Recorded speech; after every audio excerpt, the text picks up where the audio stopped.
Jarang-jarang biasanya menteri dari partai politik. Ini kan tidak terlihat partai politiknya. Jadi kita apresiasi dan selamat juga buat Bu Wamen yang merepositioning dirinya dari anggota DPR menjadi Wamen. Pekerjaan yang sangat berbeda. Ya. Tadi paling tidak Bu Wamen tahu kelemahan-kelemahan DPR. Ya. Bisa dipakai oleh Bu Wamen. Ya. Dan jajaran yang sudah saya kenal rata-rata di sini. Yang pertama memang begini Pak Menteri. Ini yang paling seru ini adalah Permendak pengaturan impor. Terkesan selama ini Kementerian Perdagangan itu nggak siap sebetulnya. Karena hampir setiap bulan itu berganti Permendaknya. Ya, dari Permendak 36 2023 ke Permendak 3 2024, 7 2024, 8 2024. Itu jenjangnya hanya sebulan-sebulan, Pak. Betapa luar biasanya mengganti Permendak yang hanya nafasnya 1 bulan, diganti lagi. Ini seperti mengganti peraturan rumah tangga atau peraturan perusahaan. Padahal ini skopnya nasional Pak Menteri. Saya tahu bahwa ini rumit, situasi global juga tidak menentu, dan kita berhadapan sama lingkungan yang parasitik sama ekstraktif. Tetapi lain kali kalau bisa dikaji dulu. Jadi jangan langsung direspon, Pak. Apa yang dilakukan oleh Kementerian Perdagangan saya pikir sudah cukup baik, mengkaji dulu ini Permendak 8, berbagai tekanan kepada Bapak dan Kementerian untuk dirubah, tapi Bapak tidak langsung merespon. Karena seperti yang dikatakan Pak Menteri sebelumnya, ini menyangkut kredibilitas Kementerian. Bapak setuju nggak kalau Bapak ganti setiap bulan Permendaknya, kredibilitas Kemendak ini turun? Nggak boleh. Ya. Kalau ada hal salah yang terjadi, persepsi yang salah di luar, Bapak luruskan. Contoh, Sritek menuduh Permendak 8 adalah penyebab bangkrutnya Sritek. Bapak setuju? Bapak harus menjelaskan ke masyarakat, bukan salah Permendak, bukan salah Kemendak. Sritek itu sudah dari tahun sebelumnya, jauh sebelumnya sudah ekuitasnya negatif. Liabilitiesnya sudah besar sejak dulu. 2021 saja ekuitasnya sudah hampir 340 juta US dollar. Negatif. Utangnya dari dulu sudah 1 miliar dolar US. Hal ini harus dijelaskan. Orang seenaknya, saya bangkrut gara-gara Permendak. Teman-teman saya Pak ngomong sama saya, Pak, saya bangkrut nih tekstil saya gara-gara Permendak Pak.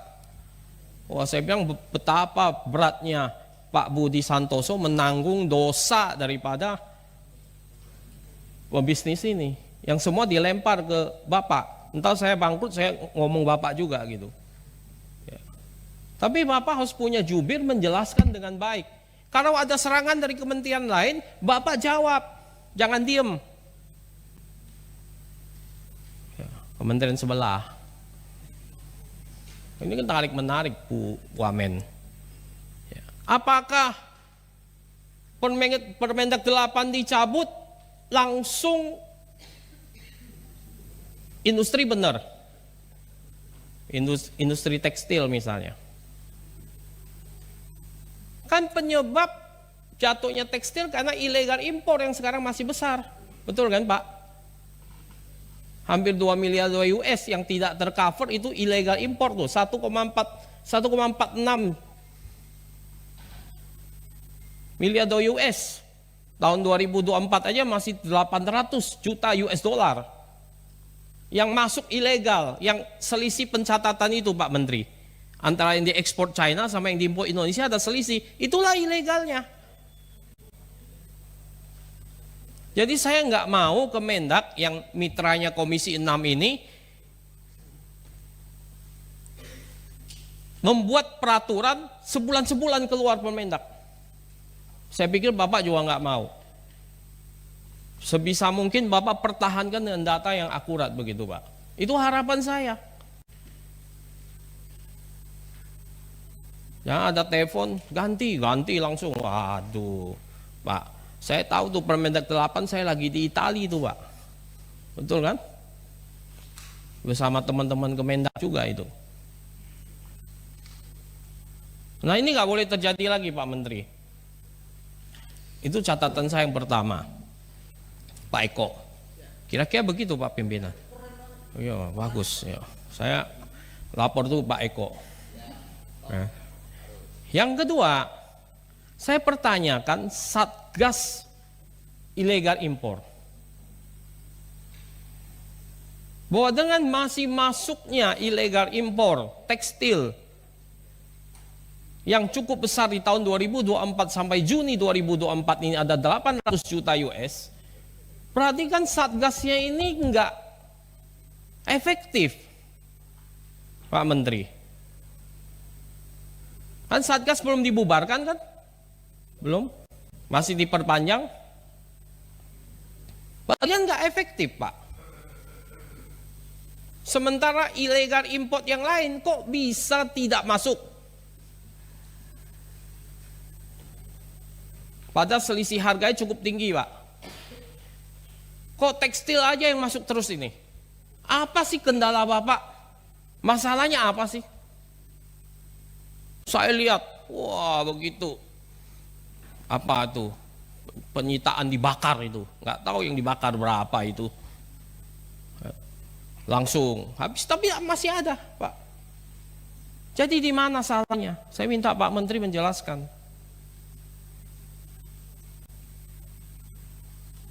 Masalah ada di mana yang tidak bisa Bapak handle? Siapa tahu Komisi 6 di bawah pimpinan Bapak Eko Patrio bisa menyelesaikan ini.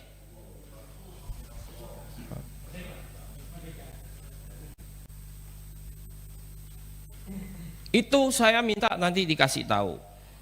Yang ketiga, soal target ekspor.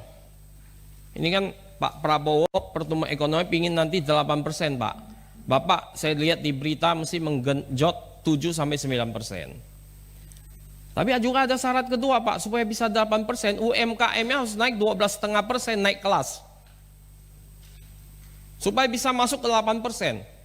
Jadi yang mikro naik 12,5% ke kecil, kecil naik 12,5% ke menengah, menengah naik 12,5% ke atas.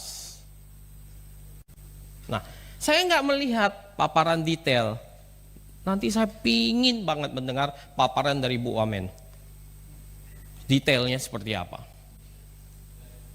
Bagaimana Bapak bisa genjot dengan ekspor kaitannya korelasinya dengan naik kelas? Kalau ekspor saja seperti yang Bapak lakukan peresmian ekspor pakai Mayora itu, Bapak resmikan ekspor luar negeri, itu bagus Pak, naik Pak. Tapi yang naik itu yang besar. Yang kecil bagaimana, yang mikro ini? Kalau Mayora itu nggak dibantu juga sudah bisa jalan sendiri Pak. Tapi apa peran Kementerian Perdagangan untuk menaikkan yang mikro jadi kecil-kecil, jadi menengah-menengah jadi atas? Dan itu harus naik 12,5% supaya bisa genjot 8% pertumbuhan. Kalau Bapak butuh simulasinya saya kasih nanti Pak. Nah ini yang saya minta detailnya. Ya, mungkin nggak bisa langsung nanti buat tertulis saja. Biar kasih Wamen kerjaan sedikit Pak. Saya nggak tahu Wamen tupoksinya apa sekarang ini, sama seperti dulu atau bagaimana? Kan belum dijelaskan Pak Wamen, Pak Menteri. Wamen ini nanti tugasnya lebih kemana sehingga kita bisa minta pertanggungjawaban Bu Wamen juga. Ya. Wah kalau naik ini bisa genjot apa performance-nya Bu Wamen ini naik. Ini masih muda loh Pak ini Pak. Sayang Pak. Ya. Sayang Pak kalau dia nggak naik lagi gitu. Saya udah baca semua Pak Bu Omen punya profil. Hebat, luar biasa. Tepuk tangan dong buat Bu Omen. Ya. Cukup, Prof? Kader Golkar saya tahu. Ya. Sudah cukup, Prof? Yang selanjutnya adalah satu lagi Pak. Satu lagi. Siap. Karena kalau orang pakai Satu tepuk lagi. tangan applause tuh kelihatannya terakhir gitu, Prof. Ini soal kenaikan PPN 12%. Saya tahu ini bukan sepenuhnya tupoksi dari Kementerian Perdagangan. Tapi saya minta apa langkah Bapak untuk mengurangi efek daripada kenaikan PPN 12,5%, terutama kepada warga miskin. Karena nanti kenaikan PPN itu akan membuat konsumsi rumah tangga turun 0,26%, Pak. Dampaknya 4,79% pada keluarga miskin. Nah, ini saya minta, ya, Bapak tolong kasih tahu ke kami. Pertanyaan lain sama dengan yang lain, ya. Saya pikir cukup 4, padahal ini masih ada 10, Pak. Ya, cuma Pak Eko sudah mengingatkan saya ikutin instruksi Pak Eko. Terima kasih pimpinan. Merdeka. Merdeka. Baik, terima kasih, Prof. Beri tepuk tangan untuk Profesor boleh ya, silakan. Ya, Prof. Oke kan, Prof. Baik, ini Profesor yang benar-benar paham, mengerti keberadaan mitra. Jadi dia tahu mana yang sekiranya. Saya sedikit lagi lupa. Oh, ada lagi. Lupa. Oh, nggak bisa Sedikit diangkat rupanya nih Pak Profesor. Ya. Lupa. Sebentar, sedikit lagi satu.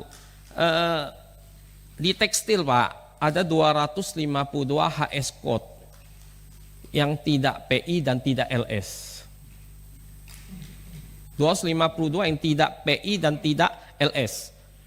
Pak, tolong ini yang dimanfaatkan oleh ilegal impor ini Pak, ngubah HS code. Ya, saya yakin Bapak udah punya. Tolong ini perhatikan, inilah celahnya masuk ke ilegal impor ini Pak. Begitu kira-kira Pak. Siap, terima kasih Prof. Download Tribun X sekarang, menghadirkan lokal menjadi Indonesia.